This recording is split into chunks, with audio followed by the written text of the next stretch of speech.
Graça e a paz do nosso Senhor e Salvador, Jesus Cristo. Vamos ter um momento de reflexão nas Escrituras Sagradas. Eu quero convidar você a abrir a sua Bíblia no Evangelho segundo o relato de Lucas, o Evangelho de Jesus, segundo o relato de Lucas, no capítulo 17, a partir do versículo 11, vamos ler até o 19, um texto extremamente conhecido, que fala a respeito da cura de 10 leprosos.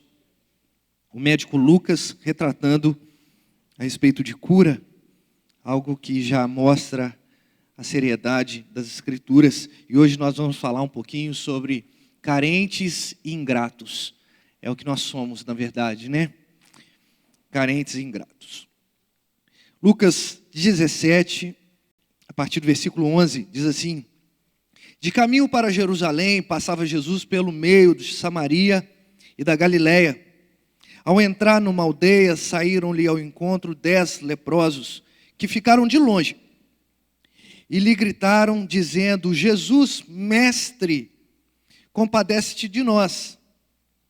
Ao vê-los, disse-lhes Jesus: Ide e mostrai-vos aos sacerdotes. Aconteceu que, indo eles, foram purificados. Um dos 10, vendo que fora curado, voltou, dando glória a Deus em alta voz. E prostou-se com o rosto em terra, aos pés de Jesus, agradecendo-lhe que este era samaritano. Então Jesus lhe perguntou: Não eram 10 os que foram curados? Onde estão os 9? Não houve, porventura, quem voltasse para dar glória a Deus, senão este estrangeiro? E disse-lhe: Levanta-te e vai, a tua fé te salvou. Amém. Senhor, graças te rendemos por esse momento que temos de expor as tuas palavras, a tua Escritura, ó Deus, e rogamos para que o teu Espírito ilumine a nossa mente, o nosso coração, e possa falar, ó Deus, diretamente conosco e edificar as nossas vidas, ó Pai. Em nome de Jesus, continue sendo o nosso Deus, continue derramando bênçãos sobre as nossas vidas, porque, ó Deus, nós precisamos, ó Deus, mas nos dê um coração grato na tua presença. É o que te pedimos e te agradecemos em nome de Jesus, nosso Senhor. Amém. A antropologia cristã, ela se ocupa em classificar o ser humano de algumas formas. E quando eu falo antropologia, é o estudo do homem, mas sob a ótica cristã, sob a lente cristã.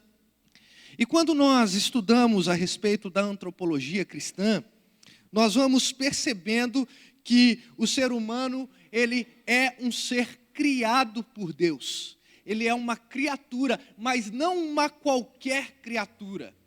Segundo o relato de Gênesis capítulo 1, versículo 26, Deus, com a sua santíssima trindade, ele disse: façamos o homem conforme a nossa imagem e a nossa semelhança.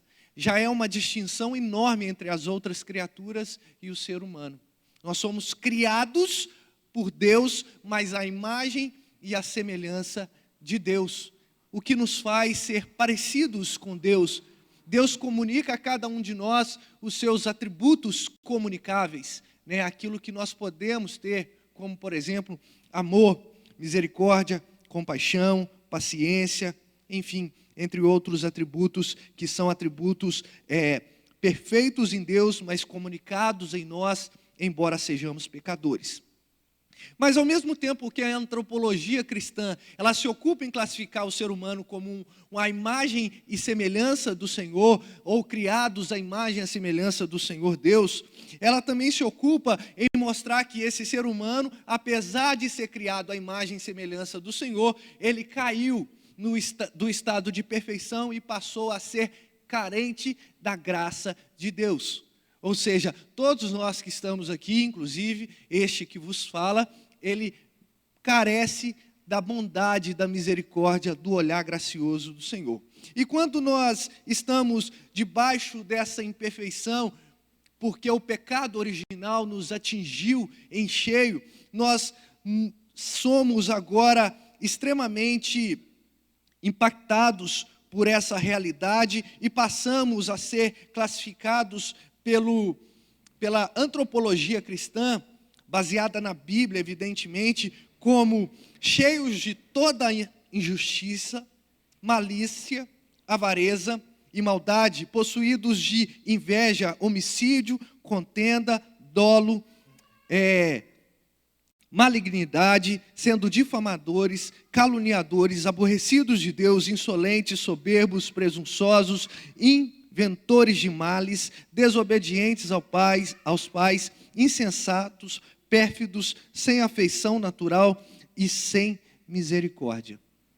Na verdade, Paulo, quando ele está relatando isso aos romanos, ele está fazendo uma pequena síntese daquilo que a gente é, daquilo que a nossa essência carrega, uma essência pecadora, uma essência que está caminhando em passos largos para longe de Deus. Mas ao mesmo tempo, nós carregamos a imago Dei. Mas ao mesmo tempo, o Senhor, Ele derramou sobre todos nós, sobre toda a carne, sobre todos aqueles que invocam o Teu Espírito, e hoje somos moradas do Espírito Santo, e por isso nós estamos cada vez mais próximos de Deus, não por conta dos nossos méritos, mas por conta do olhar misericordioso do Senhor.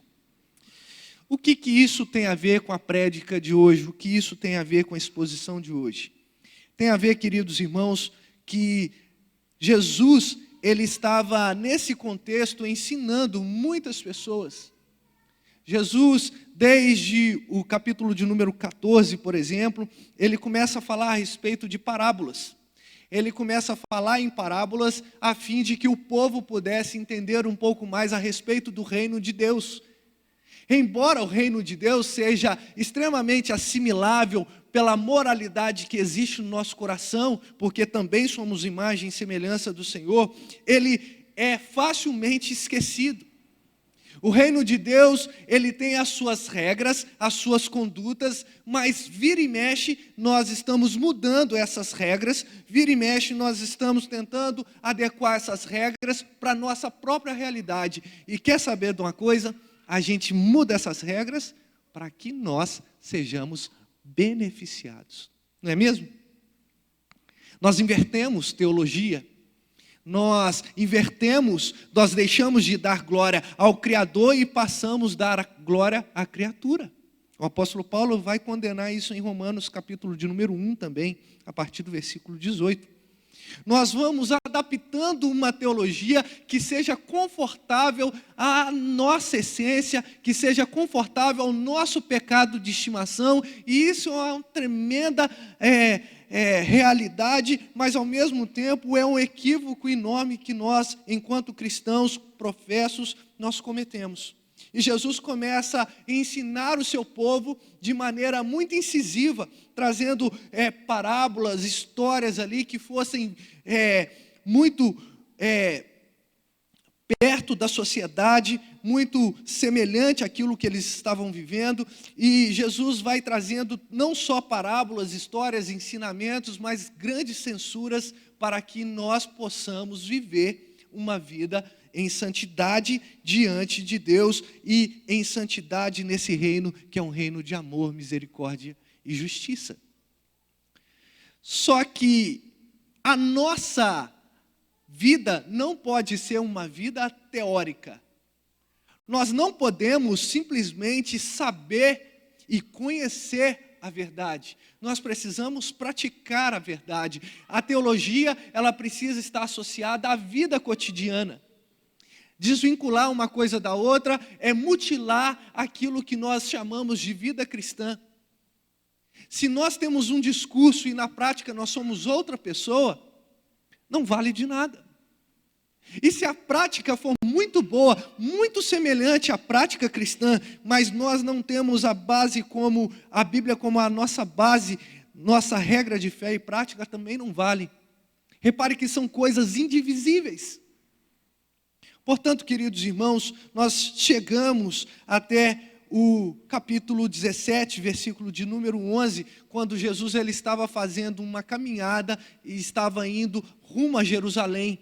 E, curiosamente, assim como em João, capítulo de número 4, que ele precisava voltar a Jerusalém, ele decidiu passar por Samaria e pela Galileia. Era um caminho um tanto quanto curioso, porque havia caminhos que fossem mais tranquilos, haviam caminhos que estavam margeando o rio Tiberíades, mas Jesus e seus discípulos e toda a multidão estava optando por passar por um local extremamente hostil, porque os judeus não se davam com os samaritanos. Isso aí por conta de uma divisão do reino que está no Antigo Testamento. Num outro momento nós podemos tratar a respeito disso. Mas a verdade é que os judeus não gostavam dos samaritanos e os samaritanos não gostavam dos judeus.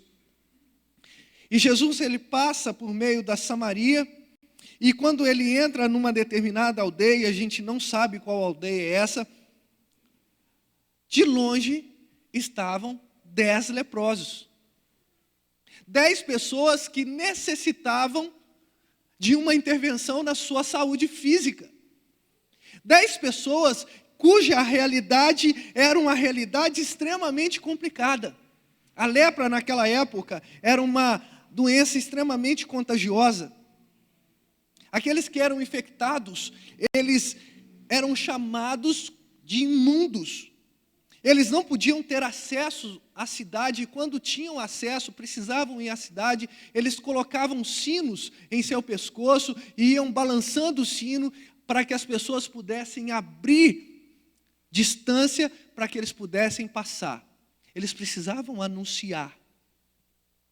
E se você acompanhar comigo, lá em Levíticos de número 13, capítulo 13, portanto, 45 e 46, diz assim: as vestes do leproso, em quem está a praga, serão rasgadas, e os seus cabelos serão desgranhados.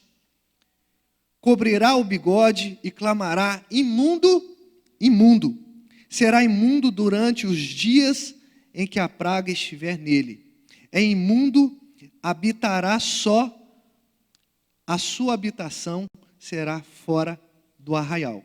E aí, de mesma forma, lá em Números, capítulo 5, versículo 2, diz assim: ordena aos filhos de Israel que lancem para fora do arraial todo leproso, todo o que padece de fluxo e todo imundo, por ter tocado em algum morto.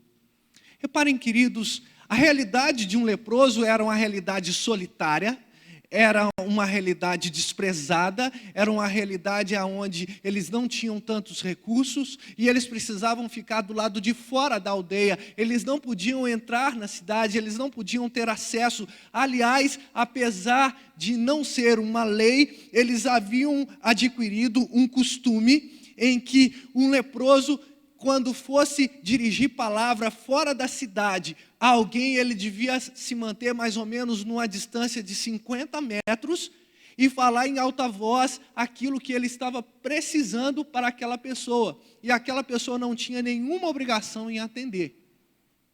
Porque, afinal de contas, ele era um imundo. Ele era alguém que foi visitado pelo castigo de Deus, porque ou ele pecou ou os pais pecaram. E esses leprosos, eles respeitaram esse costume. Eles ficaram de longe, mas eles gritaram em alta voz, dizendo: Jesus, mestre, compadece-te de nós.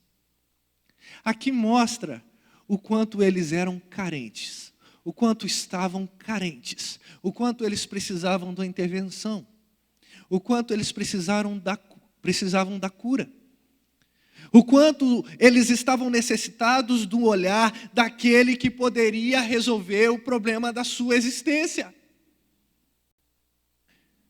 Cristo era a solução do problema deles e eles De alguma forma, eles souberam da fama de Jesus, no entanto, que ele chama de mestre, ele chama de rabi, aquele que estava andando, e ele fala: compadece-te de nós. Eles sabiam que Jesus tinha o poder de curá-los.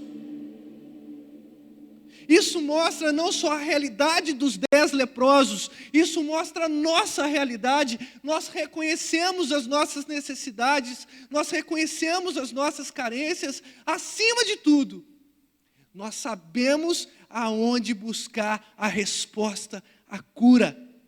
E a gente, o que a gente faz? A gente vai até essa fonte. A gente usa palavras que aparentemente são palavras extremamente verdadeiras. Mestre, meu Deus, Jesus, o Senhor. A gente chega diante de Jesus, diante do nosso Senhor, com um monte de vocábulos que de fato refletem o caráter do Senhor, mas dentro do nosso coração isso não é uma realidade. Dentro do nosso coração, isso é um tremendo engano. Nós não acreditamos que Cristo é o Senhor da nossa existência. Porque se nós acreditássemos de verdade que Cristo é o Senhor da nossa existência, as nossas atitudes seriam extremamente diferentes. Nós viveríamos com mais piedade. Nós estaríamos subordinados ao Senhor da nossa vida. Nós teríamos completa obediência à tua palavra, mas ao contrário de tudo o que nós fazemos, nós ignoramos. Nós escutamos as palavras de Jesus e ignoramos aquilo que nós deveríamos fazer. E quando nós obedecemos, é uma obediência extremamente aproveitadora.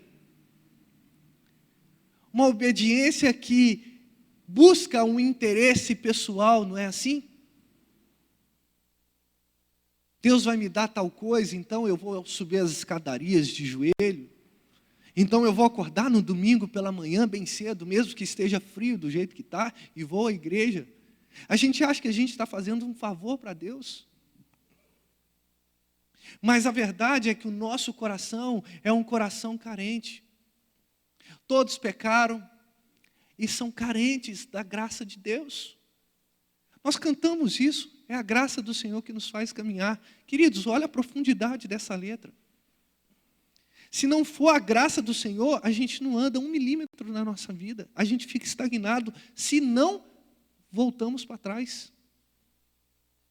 Se não estamos debaixo da graça do Senhor, nós não conseguimos mover a nossa vida em direção alguma, principalmente para o progresso da piedade.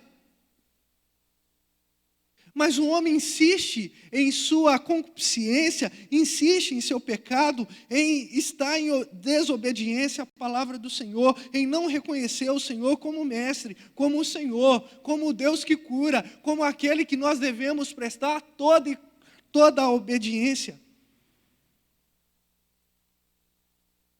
Eles ficaram de longe, respeitaram a regra, gritaram Jesus, conheciam, portanto, a fama de Jesus, falaram que ele era mestre, e quando ele fala compadece, eles falam compadece-te de nós, eles estão dizendo: Senhor, em ti há poder de fazer alguma intervenção na minha vida. Não eram loucos, pelo contrário, eles sabiam da fama de Jesus.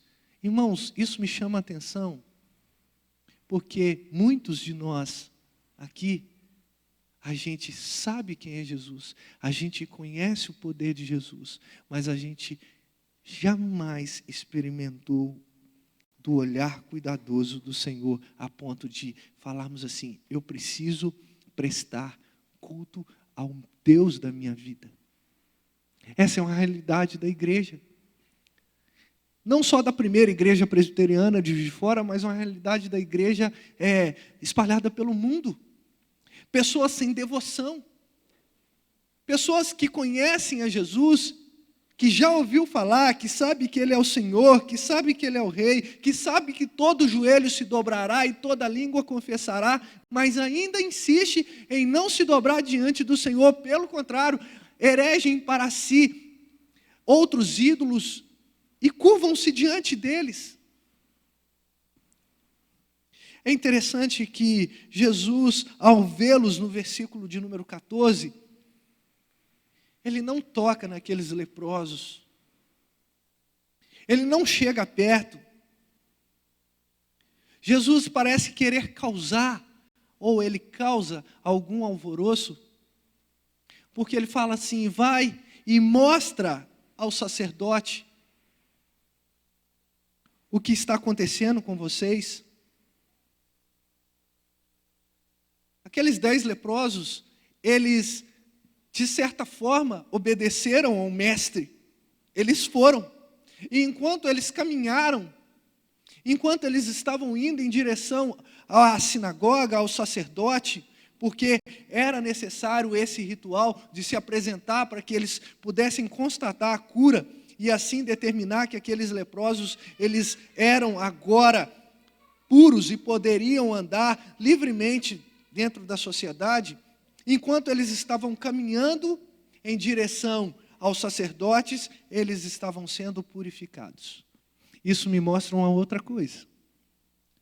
Isso me mostra que quando eu entendo a palavra do Senhor, que quando eu sou obediente, que eu tenho um coração disposto a obedecer ao Senhor, sabe o que acontece? A minha vida é purificada.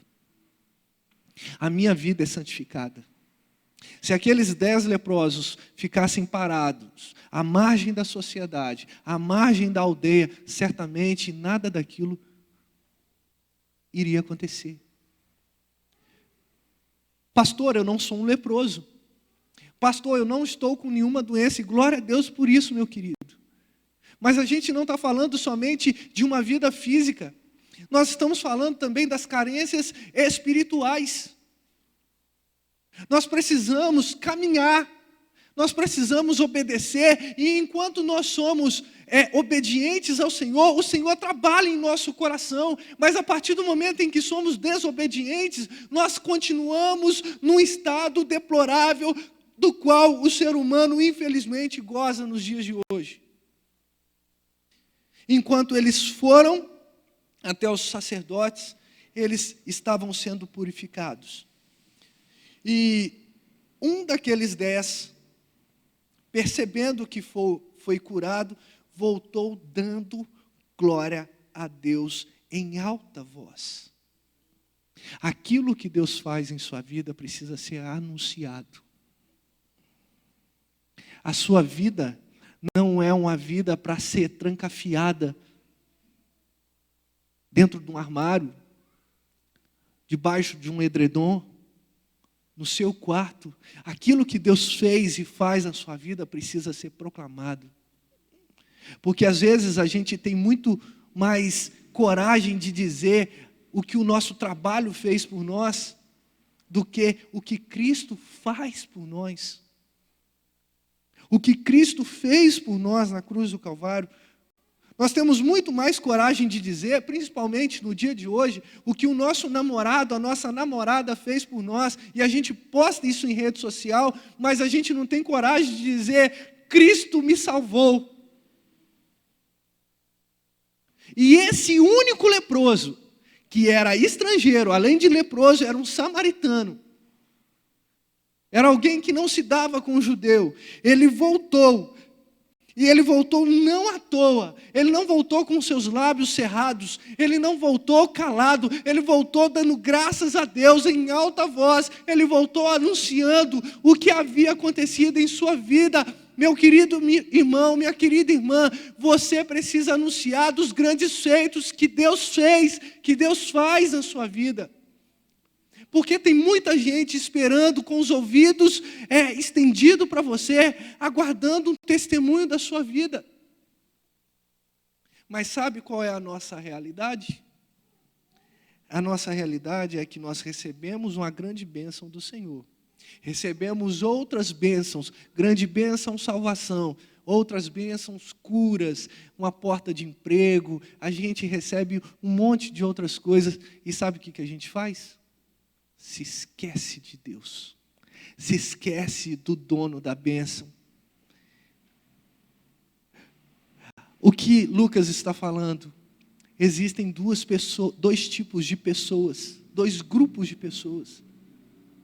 E esses dois grupos, eles são controlados pelo pensamento de que se eu recebo uma bênção do Senhor, ou eu dou glória ao Senhor, ou eu simplesmente me calo.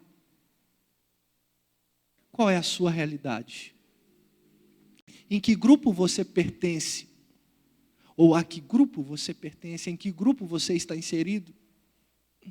Aquele que tem gratidão no coração, ou aquele que tem uma ingratidão ou se esquece? Numa canção de uma banda cristã, ia falar gospel, mas está meio ruim de usar essa expressão, né? Fala assim: lembra de Deus quando o tempo é mau, quando o tempo é de dificuldade. Depois se esquece e volta tudo ao normal. Não é assim que nós pensamos? Estamos necessitados e nós vamos diante do Senhor e chegamos diante do Senhor com palavras verídicas, com palavras que de fato mostram o caráter de Cristo, Mestre, Senhor, meu Deus, como eu já havia dito. Mas quando nós recebemos aquilo que o nosso coração anseia, sabe o que a gente faz? A gente se esquece. E o que mais me assusta aqui é a proporção. 90% esqueceram de dar graças a Deus. Apenas um voltou para servir ao Senhor. 10% apenas. Um homem, do qual ninguém esperava voltar a um grupo de judeu para poder prostrar-se em terra diante de Jesus.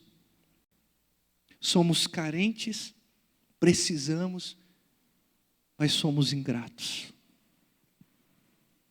Gratidão não deve ser apenas um conceito bem elaborado na minha mente. Gratidão precisa ser uma vivência contínua na minha vida. O final a gente conhece. Jesus, ele faz perguntas ali retóricas. E são retóricas porque não há resposta. É evidente. Os 9 restantes, eles não voltaram porque não se importavam com o mestre, mas se importavam com o seu bem-estar físico. Os 9 não haviam sido somente curados do seu flagelo, mas estavam contentes com essa miséria apenas. E somos assim. Estamos contentes, às vezes, com um pingo da gota da bênção do Senhor, e isso é grandioso, meu irmão, minha irmã, mas Deus quer nos levar a níveis mais profundos de intimidade com Ele.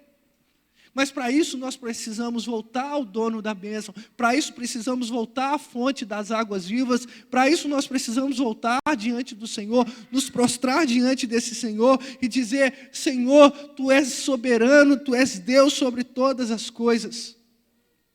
E é diante desse quadro que Jesus, ele disse: levanta-te, levanta-te porque você já me adorou e já deu graças. E vai, agora você vai. A tua fé te salvou.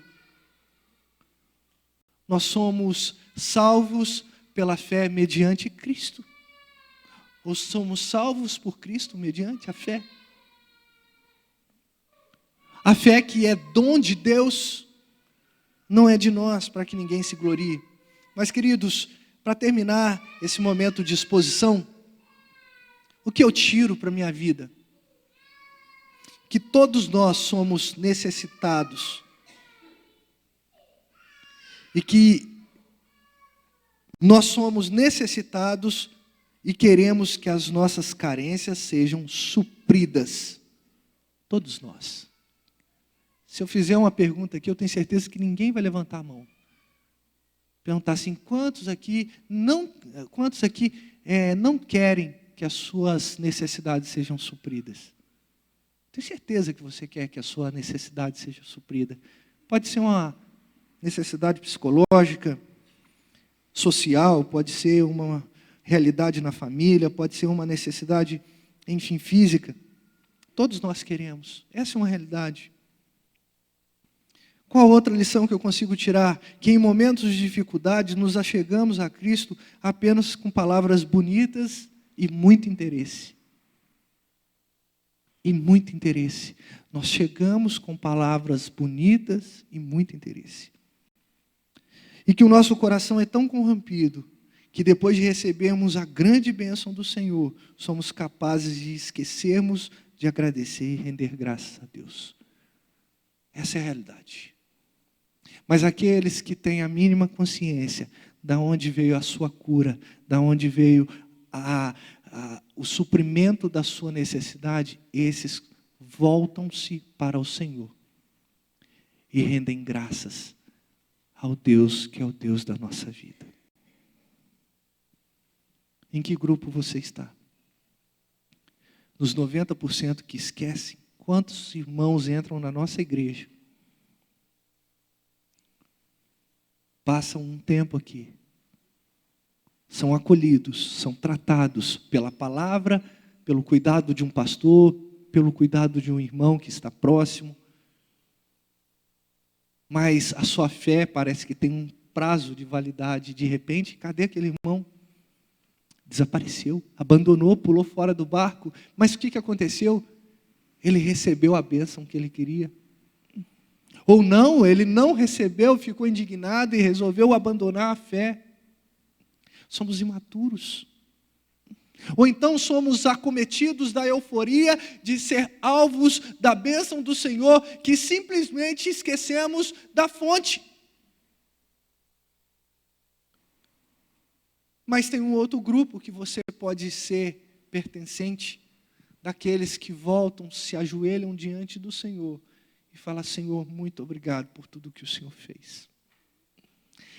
Era imerecido, porque eu não merecia, mas o Senhor fez. O meu desejo nessa manhã, irmão e irmã, é que nós tenhamos um coração grato na presença do Senhor. São tempos difíceis, sim, são tempos difíceis. Mas o Senhor sempre cuidou do seu povo. Não é o único momento difícil da história da humanidade. Não é o único momento difícil da história do nosso país. Nós já passamos por outras situações. E em todo momento eu consigo enxergar a boa mão do Senhor. E não é agora que Ele vai deixar de estender as suas mãos e abençoar. Mas nós precisamos ter a consciência de que o nosso dever é ter gratidão no nosso coração. Que você tenha essa gratidão no coração. Que você aprenda com essa palavra, que nós possamos aprender com essa palavra, de que é necessário voltar e agradecer por tudo aquilo que o Senhor tem realizado em nossa vida. Vamos ficar de pé, queridos? Vamos orar?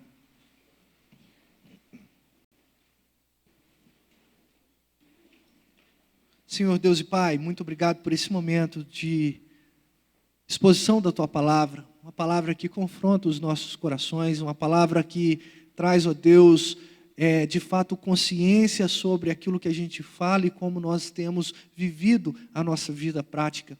Que o Senhor possa, em nome de Jesus, que o Senhor abençoe as nossas vidas, que o Senhor, ó Deus, nos faça entender de fato que nós somos carentes, ó Deus, e supra as nossas necessidades mediante a Tua misericórdia, mas acima de tudo, que o Senhor coloque em nós, ó Deus, um coração grato.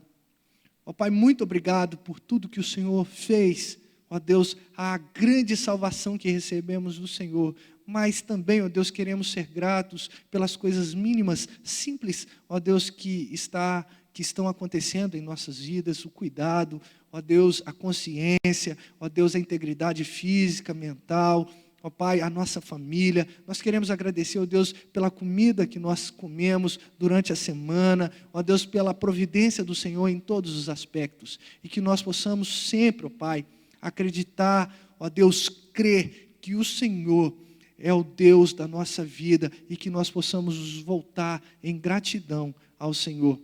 Ó Deus, oramos por tudo isso com um coração extremamente grato. Ó Deus, sabendo que o Senhor se agrada daqueles, ó Deus, que reconhecem o senhorio do Senhor sobre todos. Oramos assim no nome santo de Jesus. Amém.